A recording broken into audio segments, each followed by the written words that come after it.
توجه کنید، لطفاً توجه کنید.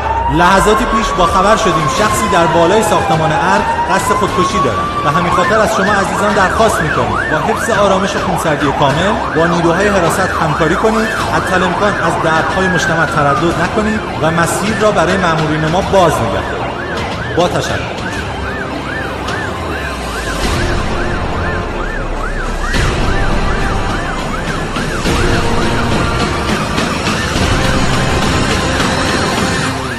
برید کنار که میخوام بپرم. آخه چرا؟ این راهش نیست. میدونی وقتی به خاطر شوینده بیخاصیتی که ریختن تو حلقومت باید به همه جات فشار بیاری تا 65 درجه حرارت جور کنی، یعنی چی؟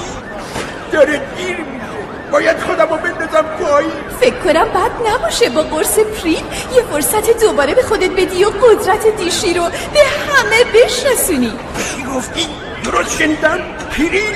قرص پرین؟ آره، اینا هاش. وای